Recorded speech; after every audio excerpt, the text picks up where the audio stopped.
My name is Mabel, and I'm 34 years old. 3 days ago, my mother called me for the first time in 8 months.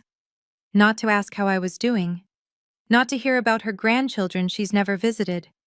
She called to tell me I needed to sell my husband's land. $3 million. In 2 weeks. To save the family from bankruptcy. The same family that didn't invite me to Christmas dinner because my husband wouldn't fit in. The same mother who told my sister's children that Aunt Mabel married beneath her. The same sister whose genius husband once called Ethan a glorified dirt digger to his face. And now they need us. Before I tell you what happened at my mother's 60th birthday party, what was revealed, and the choice I made, please take a moment to like and subscribe. But only if you genuinely enjoy this story. Drop your location and local time in the comments. I'd love to know where you're listening from. Let me take you back to where this really began. 7 years ago, I was the daughter my mother bragged about at every garden party. Columbia graduate, junior analyst at a boutique investment fund in Manhattan. The kind of job that made Victoria Ashford's eyes sparkle when she mentioned it to her friends. "My Mabel," she'd say, swirling her wine glass. "She's going to run Wall Street someday." I believed her. I believed that trajectory was my destiny. Corner office, designer suits, a husband with the right last name and the right portfolio. Then I met Ethan at a farmer's market in upstate New York. I'd driven up for a weekend escape. Burnout was eating me alive, and I needed air that didn't taste like exhaust and ambition. He was standing behind a wooden table covered in organic tomatoes and fresh herbs, wearing a faded flannel shirt and boots caked with mud. He wasn't handsome in the polished way I was used to, but when he talked about soil composition and crop rotation, his eyes lit up with a passion I'd never seen in any boardroom. I came back the next weekend, and the next. When I finally brought him home to meet my family, my mother took one look at his calloused hands and asked the question that would define the next 7 years of our relationship. "So, Ethan," she said, her smile thin as paper, "what's your real job?" He didn't flinch, didn't apologize, just smiled and said, "This is my real job, ma'am. I grow food." The silence that followed was deafening. My sister Clarissa leaned over to her husband Derek and whispered something. They both laughed. I pretended not to notice. But I noticed. And that was only the beginning. Our engagement party was supposed to be a celebration. My mother insisted on hosting it at her house, a sprawling colonial in Connecticut that she'd spent decades decorating to impress people she barely liked. 20 guests, champagne, canapes, the works. Ethan wore his best shirt. I could tell he'd ironed it himself. The collar was slightly uneven, and I loved him more for it. Derek and Clarissa arrived 40 minutes late, pulling up in a brand new Porsche. Derek made sure everyone saw it. "Nice wheels," someone commented. "Just a little reward," Derek said, loud enough for the room. "Made partner at the fund last month." When he shook Ethan's hand, his eyes dropped to my fiancé's shoes, clean but worn, practical. "Nice boots," Derek said. "Do they come with the tractor?" A few people laughed. Ethan just smiled. "They do, actually. It's a package deal." Then came my mother's toast. She stood at the head of the room, champagne flute raised, and I made the mistake of hoping. "To Mabel and Ethan," she began. "My youngest daughter has always been independent, headstrong." She paused. "I just hope, in a few years, she won't regret throwing away everything she worked for this." She gestured vaguely at Ethan, at us, at the life she couldn't understand. I looked at my father. Robert Ashford sat in the corner, staring into his whiskey, saying nothing. But my grandmother, Grandma June, reached over and squeezed my hand under the table. "I like him," she whispered. "He's real." That night, lying in bed, I made a decision. I would leave New York. I would build a life with Ethan. And I would stop waiting for my family to see what I saw. I just didn't know it would take 7 years for them to come crawling back. Vermont welcomed us like an old friend. We bought 200 acres of rolling farmland an hour outside Burlington. The house was a fixer-upper, drafty windows, a kitchen from the 70s, a porch that creaked like it was telling secrets. But it was ours. Ethan threw himself into the work, dawn to dusk, sometimes later. He built raised beds, installed irrigation systems, negotiated with suppliers. I learned alongside him how to read soil, when to plant, what the weather meant for our crops. Within 3 years, our organic produce was selling at 6 farmers markets across the region. Within 5, we had contracts with 3 high-end restaurants in Burlington. And then came Lily. Our daughter arrived on a snowy February morning, screaming her lungs out like she had opinions already. 2 years later, Noah followed, quieter, watchful, with Ethan's steady eyes. I had never been happier, but there was something I didn't talk about. Something Ethan asked me to keep quiet. His work hadn't stopped at farming. During our first winter, while I thought he was just reading agricultural journals by the fireplace, he was actually finalizing patents, running calculations, taking calls with investors he'd known from another life, a life before the flannel shirts and muddy boots, a life at MIT. Ethan had a PhD in agricultural engineering. His thesis on precision farming technology had caught the attention of venture capitalists years ago, but he'd walked away from academia, from the startup offers, from all of it. Until he didn't. He built his company quietly, no flashy launches, no press releases, just steady growth, real solutions, and clients who valued results over hype. They don't deserve to know, he told me once, meaning my family, and I don't need their respect. I never argued, but I always wondered, what would happen if they found out? The call came at 11 p.m. on a Tuesday. I was half asleep, one hand on Noah's back as he finally drifted off after a nightmare. My phone buzzed on the nightstand, and I saw my sister's name, a name that hadn't appeared on my screen in 8 months. Clarissa? She was crying. Not the delicate, performative tears I remembered from our childhood when she wanted something from Dad. These were ugly sobs, ragged and desperate. Mabel, I need your help, her voice cracked. We're in trouble. Real trouble. I stepped out into the hallway, closing Noah's door softly behind me. What kind of trouble? Derek made some bad investments. He lost everything. The house, the cars, our savings. It's all gone. I leaned against the wall, processing. How much? $3 million. We need $3 million in 2 weeks, or Mom loses her house too. She put up the Connecticut property as collateral for Derek's trades. My stomach dropped. She did what? She believed in him. Clarissa's voice turned defensive, then crumbled again. We all did. And now you want me to, what, sell our land? It's just dirt, Mabel. You have hundreds of acres. Just sell a piece of it. Help us. I heard Ethan's footsteps behind me. He'd woken up, watching from our bedroom doorway with quiet concern. I need time to think, I said. Time? We don't have time.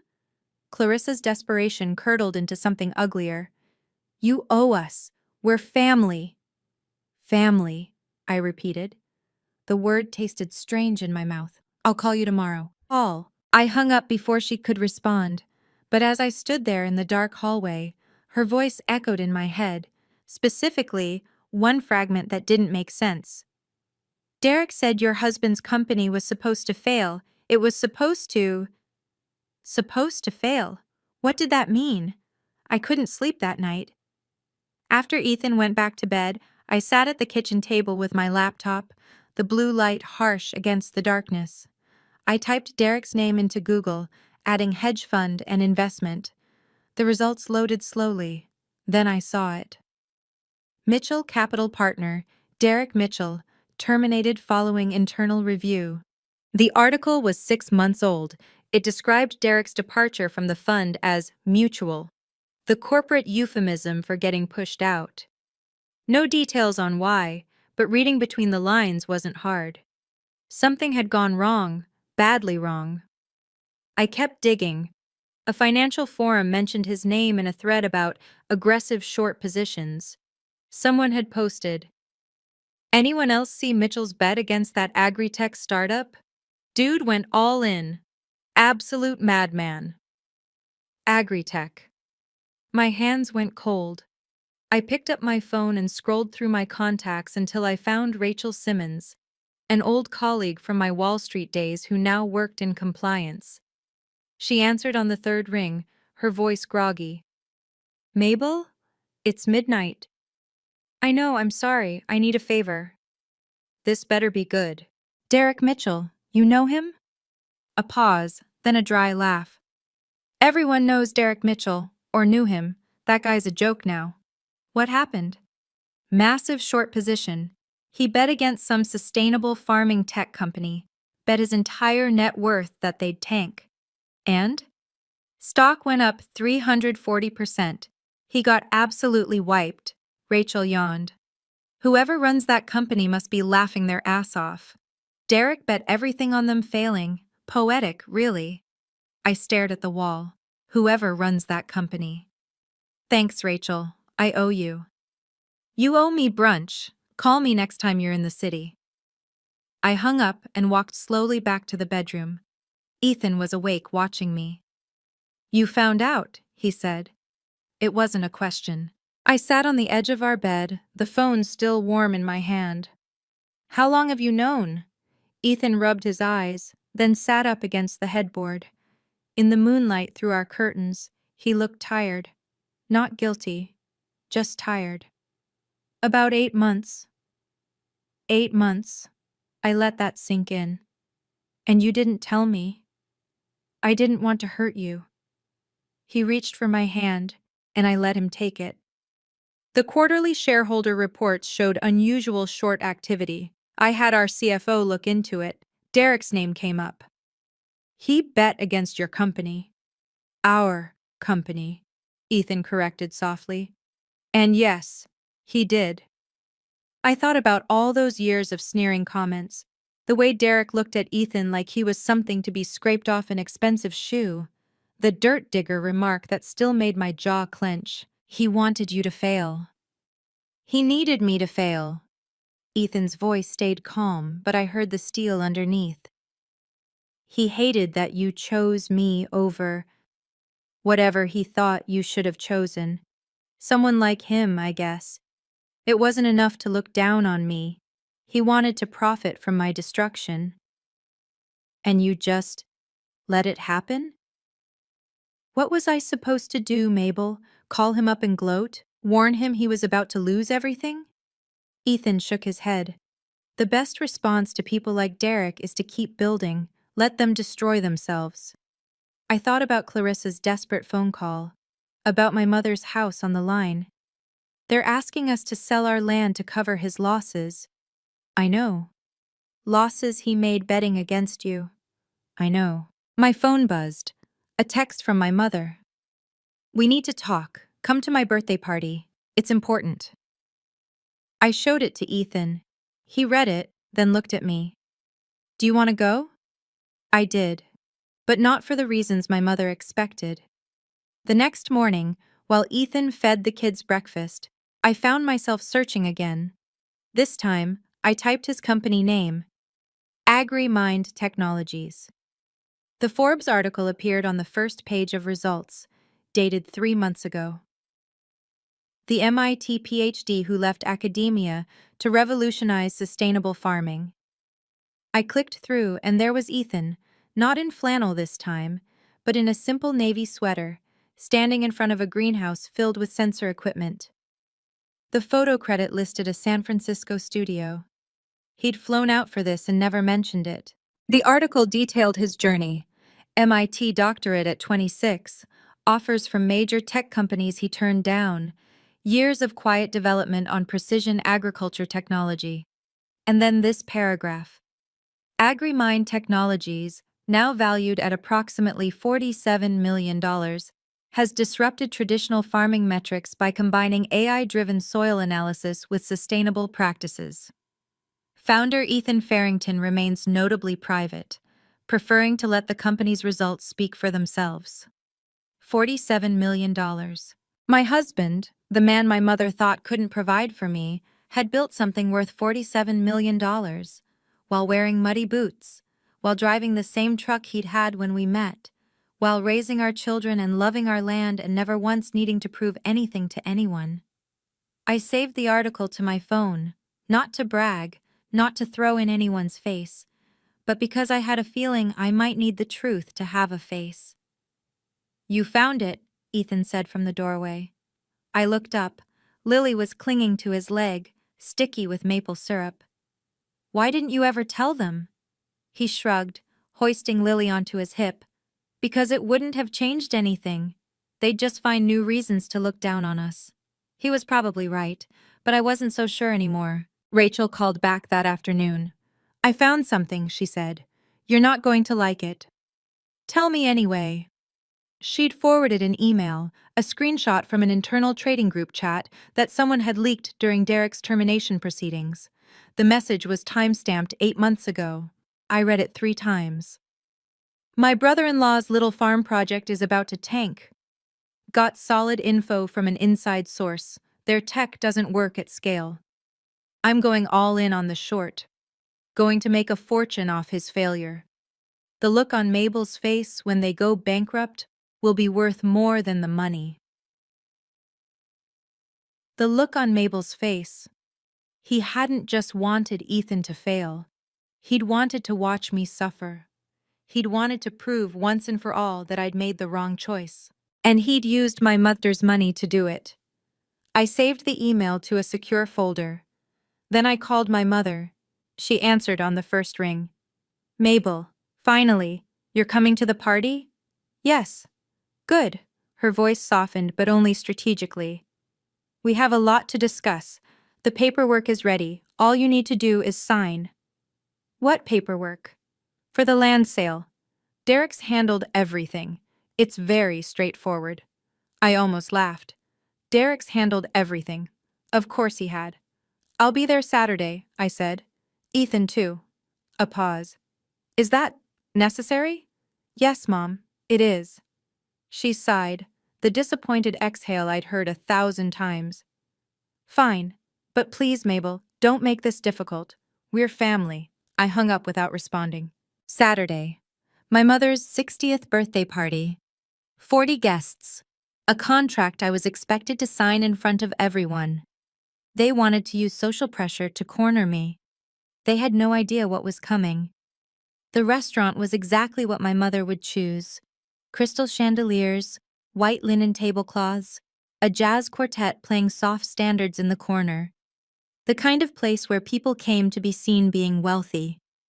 Ethan and I arrived at 7 sharp. He wore a simple button-down, no tie. I'd chosen a green dress. Not expensive but well-fitted. We looked like what we were, people who had nothing to prove. Victoria met us at the entrance. "You came." Her smile was tight, her eyes calculating. She air-kissed my cheeks without making contact. "Both of you." "Happy birthday, Mom." "Yes, well." She glanced at Ethan, then away. "Come, everyone's waiting." Everyone was about 40 guests spread across a private dining room. I recognized some of my mother's society friends, women who'd been judging each other's husbands and handbags for decades, a few of Derek's former colleagues, looking uncomfortable, distant cousins I hadn't seen in years. And at a corner table, Grandma June. She caught my eye and raised her hand in a small wave. But her expression wasn't celebratory, it was worried. Clarissa was already seated near the head of the table, her face blotchy from crying that she'd tried to cover with concealer. Derek sat beside her, jaw clenched, staring at his phone like it owed him money. "Mabel." Clarissa stood, her voice falsely bright. "So glad you could make it.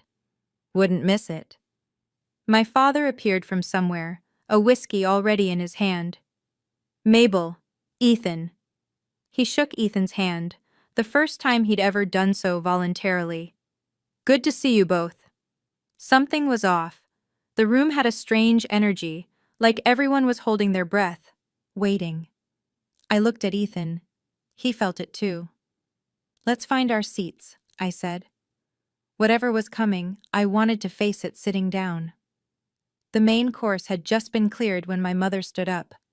If I could have everyone's attention. The room quieted. Crystal clinked against glass as she tapped her champagne flute. Thank you all for coming to celebrate my birthday, Victoria began, her voice carrying the practiced warmth of 1,000 charity galas. 60 years. Can you believe it? Polite laughter. Someone called out, You don't look a day over 50, Victoria. She smiled, accepting the flattery like a queen receiving tribute. Then her expression shifted. But tonight I also want to talk about family, about what it means to support each other through difficult times. My stomach tightened. Victoria turned to look directly at me. My youngest daughter has been blessed with a successful little farm. A simple life, but apparently a profitable one. Little farm. Simple life. The words were poison wrapped in silk. And right now, she continued, our family needs her help. A waiter appeared from nowhere, holding a leather folder. He walked directly to my seat and placed it in front of me. I didn't touch it. All she needs to do is sign, Victoria said, her voice amplified by the silent room. Just a small piece of land, to help her mother keep her home. 40 pairs of eyes turned toward me. I could feel their judgment, their expectations, their curiosity about what the black sheep would do. Derek stood up, smoothing his expensive jacket. It's a fair market price, the paperwork's all in order. Your husband's land isn't worth much anyway.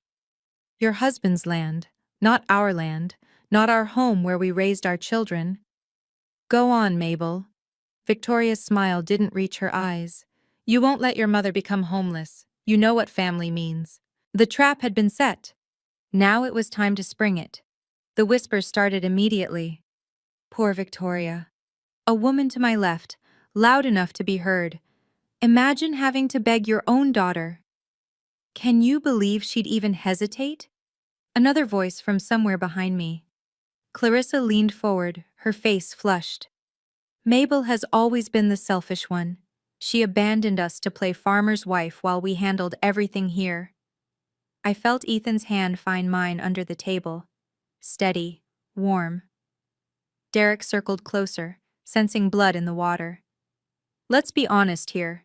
Your husband got lucky with some dirt. The least you can do is share the wealth. That's what family does.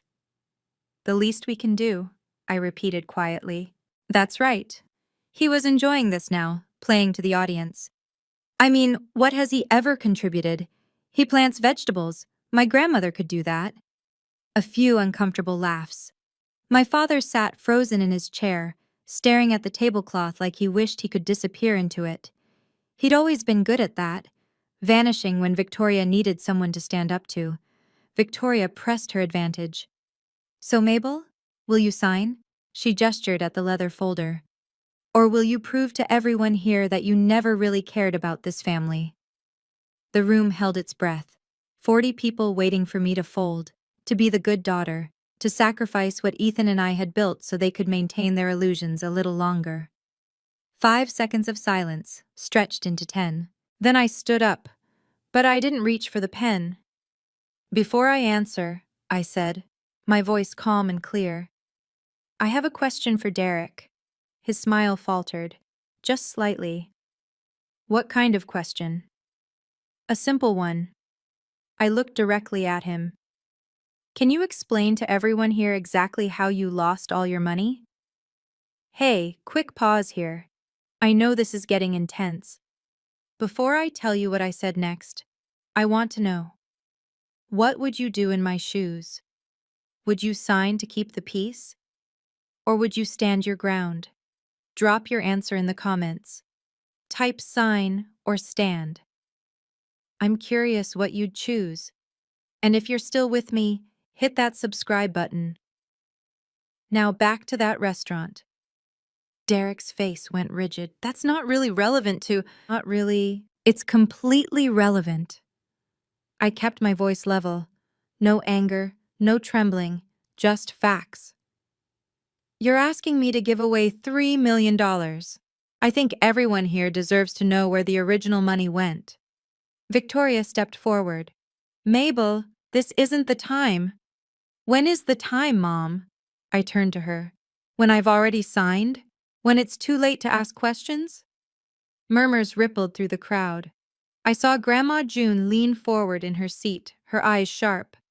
Derek, I continued, facing him again, you were fired from your hedge fund 6 months ago, weren't you?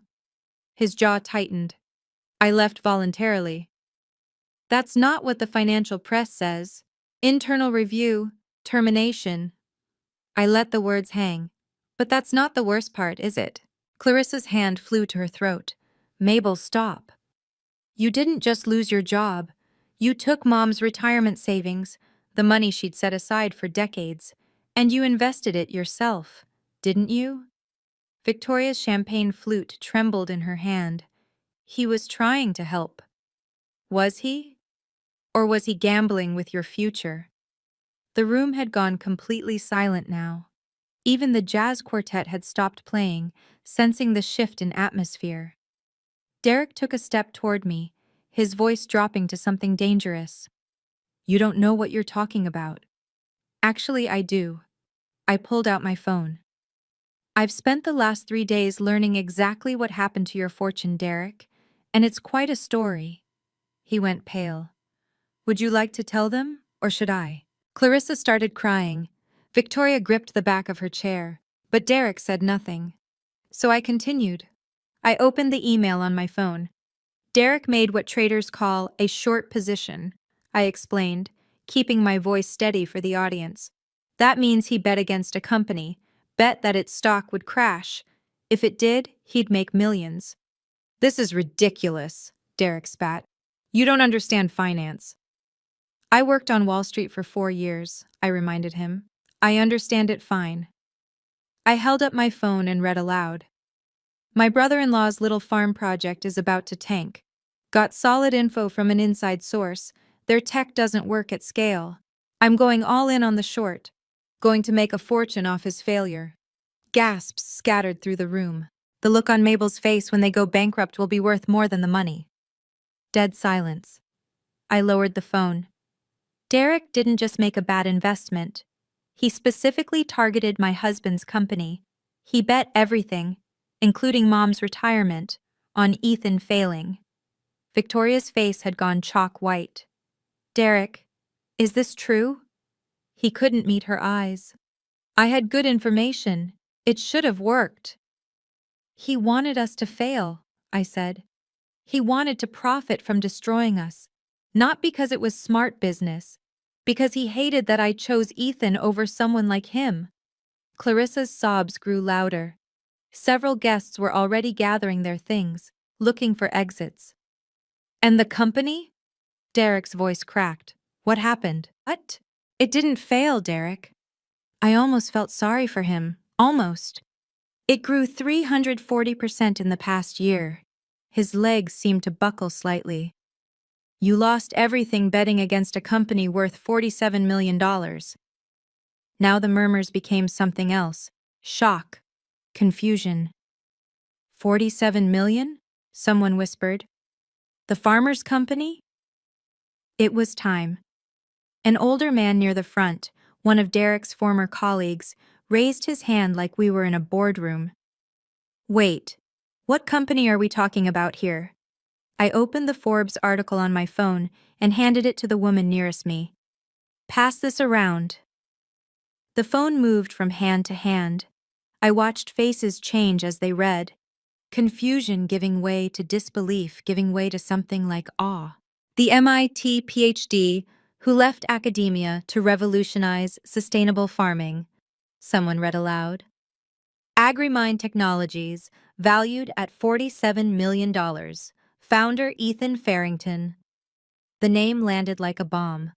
Derek shoved through the crowd to grab the phone. His hands were shaking as he stared at the screen, at the photo of Ethan in his navy sweater, standing in front of his greenhouse. That's bullshit. His voice had gone hoarse. He's just a farmer. He plants vegetables. Ethan had been silent this entire time, sitting calmly beside me. Now he stood, and somehow the room felt smaller. "I am a farmer," he said, his voice quiet but clear. "I'm also an engineer. I have a doctorate from MIT." He paused. "The two aren't mutually exclusive." You could have heard a pin drop. Victoria's champagne glass slipped from her fingers, shattering on the marble floor. Nobody moved to clean it up. From the corner, Grandma June's voice rang out, thin but triumphant. "I always said he was the smartest one in this room." She was smiling now, her eyes bright. Nobody listened. The room erupted. Whispers, exclamations, guests pulling out their own phones to verify what they'd just heard. And Derek just stood there, the Forbes article glowing on the screen in front of him, watching his entire narrative collapse. $47 million. The dirt digger was worth $47 million. The chaos settled slowly. Guests found their seats again, but the energy had shifted completely. They weren't looking at me with pity anymore. They were looking at Victoria. My mother stood frozen, broken glass at her feet, mascara beginning to smear at the corners of her eyes. "Mabel." Her voice was small now, nothing like the commanding tone from minutes ago. "Please, we're still family. Whatever Derek did—" "Mom." I kept my voice gentle but firm. "I'm not signing anything. But you have the money. You could—" "Yes, I could." I picked up the leather folder she'd so carefully prepared and set it aside, untouched. "But this land isn't mine to sell. It's Ethan's legacy for our children, our home. And I don't have the right to give that away." Clarissa lifted her tear-streaked face. "So you're just going to let Mom lose everything?" "You spent 7 years telling me I made a mistake," I said, addressing the whole room now. "You excluded me from Christmas. You told my nieces that I chose poverty. You cut me out of family photos because Ethan wouldn't fit the aesthetic." Victoria flinched. "And now you're asking me to sell our land, our children's inheritance, to cover losses from a bet made against us." I let that sink in. "Think about that." "We didn't know," Victoria whispered. "I didn't know what Derek was doing." "Maybe not the details, but you gave him your retirement money without asking questions, because you believed in him. In the image he projected." I paused. "You never believed in us." The words landed hard. I saw my mother sway slightly. "Having money doesn't mean I owe it to people who spent 7 years hoping I'd fail." Nobody spoke. The leather folder sat on the table between us, unsigned. Ethan placed his hand on my shoulder and stood. The room went still again. "Mrs. Ashford." His voice carried effortlessly, calm and measured. "I never needed your approval. I stopped expecting it a long time ago." Victoria couldn't meet his eyes. "But I also never wished you harm. Mabel loves you, even when you've made it difficult." He let that settle. "So I want to make something clear." He took a step forward. "I won't sell our land. That's not negotiable. But I'm willing to help you keep your house." Victoria's head snapped up. "What?" "A personal loan. Enough to cover the immediate mortgage payments and give you time to sort out the rest." He paused. "Not 3 million, but enough." Hope flickered across Victoria's face, desperate, grasping hope. "But there are conditions." Derek, who had been skulking near the wall, stiffened. 1. Derek repays every cent with interest over 5 years.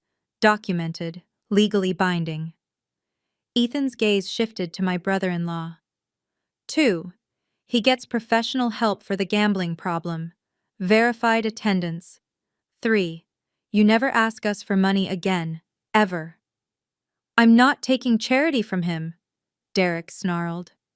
Ethan didn't blink. "Then don't. But that's the only offer you'll get from us." Clarissa grabbed Derek's arm. "Derek, please. This is humiliating." Derek shook her off. "You expect me to take a handout from the guy I—" He stopped himself, but everyone heard what he didn't say, the guy I tried to destroy. "This isn't revenge," Ethan said quietly. This is a boundary. Learn the difference. Victoria looked between her son-in-law and her youngest daughter's husband. The choice was written on her face. Pride versus survival. She didn't answer. But Derek was already grabbing his jacket, storming toward the exit. This isn't over, he spat. Nobody stopped him from leaving. Okay, I need to pause here. That moment, when Ethan laid out those conditions, I saw my mother's face change. She finally understood something she'd missed for 7 years. We weren't the ones who needed them. They needed us. What do you think happened next? Did she accept? Did Derek come back? Drop your prediction in the comments before I continue. And if you're enjoying this, share it with someone who needs to hear this story. The restaurant door slammed behind Derek. For a moment, nobody moved. Then Clarissa let out a broken sob and ran after him, her heels clicking against the marble floor. The spell shattered. Guests began reaching for their coats, making excuses. Lovely party, Victoria. We should do this again sometime. So sorry about everything. They couldn't get out fast enough. Within 10 minutes, the room that had held 40 people was nearly empty. Just the family remained. My mother, my father, Grandma June, Ethan, and me, and broken glass still glittering on the floor. Victoria lowered herself into a chair. She looked older suddenly, the careful facade cracked beyond repair. Her 60th birthday party had become the night her entire social image collapsed. My father moved first. I'm sorry, Mabel. I turned to him. Robert Ashford had his hands in his pockets, shoulders hunched like a man finally facing something he'd spent decades avoiding. I should have said something, years ago, when your mother first... He struggled for words. I was a coward. I let her run everything. I let her push you away. And I'm sorry. The apology hung in the air. It's a little late, Dad. I know. His voice cracked. But I'm saying it anyway. For what it's worth. Something in my chest loosened. Not forgiveness, not yet. But something adjacent to it. Grandma June rose from her corner table and walked over to embrace me. Her arms were thin, but surprisingly strong. I'm proud of you, she whispered against my hair. Your grandfather would be too. I held her tight. Behind us, Victoria remained in her chair, staring at the unsigned contract on the table. She hadn't said a word since Derek left. I wondered if she ever would. A week later, the updates started trickling in. Clarissa called first, not to apologize but to tell me she and Derek were separating. She'd discovered credit card statements he'd hidden, debts she'd never known existed. I don't know who I married, she said, her voice hollow. I thought I knew. I didn't say I told you so. There was no satisfaction in it. Victoria sold the Connecticut house, not because she had to, Ethan's loan offer still stood, conditions and all, but because she couldn't face the neighbors. Word had spread. By the morning after the party, her phone had stopped ringing. She moved to a smaller condo in Hartford. Clean, practical, nothing like the showpiece she'd spent 40 years curating. She didn't call me. No apology, no acknowledgement of what had happened. But no accusations either. Just silence. My father, though, Robert surprised me. He called every Sunday. Short conversations at first, awkward and halting. How are the kids? How's the farm? Weather treating you well? But he kept calling, week after week. For the first time in 7 years, my father was trying. Grandma June did more than try. She bought a train ticket and showed up on our porch 2 weeks after the party, a suitcase in one hand and a tin of homemade cookies in the other. I'm staying a month, she announced. I want to know my great-grandchildren properly. Lily and Noah adored her. She taught them to play cards, told them stories about the farm their great-great-grandfather had owned, let them help her bake. I watched them together one afternoon, June laughing as Noah tried to crack an egg, shells everywhere, and felt something I hadn't expected. Not victory, relief. There's a difference. A small one, but important. I was sitting on the porch when it finally hit me. Late September. The leaves were just starting to turn, and Ethan was out in the field with the kids, teaching Lily how to check soil moisture. Their laughter carried across the farm like music. 7 years ago, I'd been terrified.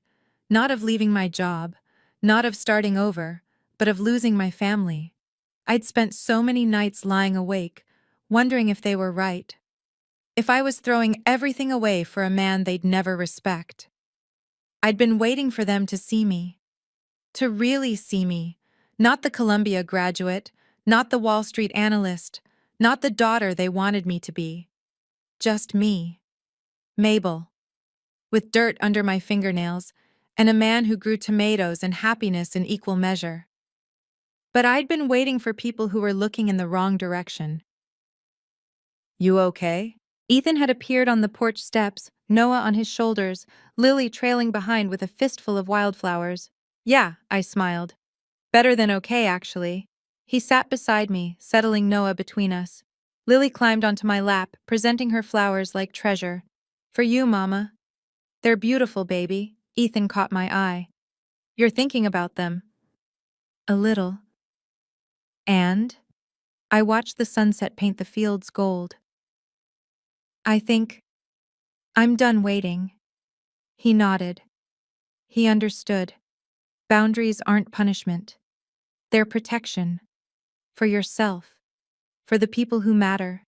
For the life you've built. I couldn't make my mother love me the way I needed to be loved. Couldn't force Clarissa to see past her own insecurity. Couldn't fix what had been broken for decades. But I could choose differently. I had Ethan, Lily, Noah, Grandma June, and a father who was finally trying. That was enough. That was more than enough. A month later, Grandma June came down for Lily's 6th birthday. We held it on the farm. Nothing fancy. Just a picnic table covered in wildflowers, a homemade cake with lopsided frosting, and enough laughter to fill a cathedral. After the candles were blown out and the kids had run off to chase fireflies, June sat beside me on the porch swing. I have something for you, she said. From her pocket, she pulled a small velvet box. Inside was a ring, antique gold with a tiny sapphire. Simple, beautiful. This was my mother's, June explained. And her mother's before that. I was saving it for the right moment. Grandma, not for you. She smiled. For Lily. When she's old enough. I want her to have something from the women who came before. I took the box carefully, feeling the weight of generations. Your mother might never understand, June said softly. She's too caught up in what things look like to see what they are. But I understand. And I'm glad, so glad, that you chose happiness over approval. I leaned into her, this tiny, fierce woman who'd been my anchor when everyone else drifted away. Thank you, Grandma, for everything. Just keep being yourself, sweetheart. She patted my hand. The ones who matter will find their way to you. The rest? Let them go. We sat in comfortable silence, watching the fireflies dance across the darkening fields. My mother hadn't called. Clarissa was still sorting through the wreckage of her marriage. But my father had sent Lily a birthday card with a check inside and a note that said, I'm sorry I missed so many. I won't miss more. It wasn't a perfect ending, but it was real. And real, I'd learned, was more valuable than perfect could ever be. Thank you for staying with me until the end. This story took a lot to share, but your comments and support make it worth it. If any part of this resonated with you, if you've ever had to choose between keeping the peace and keeping your self-respect, I'd love to hear about it. Drop your story in the comments. For more stories like this, check the video in the description. Until next time, take care of yourself. And remember, you're allowed to set boundaries, even with family, especially with family.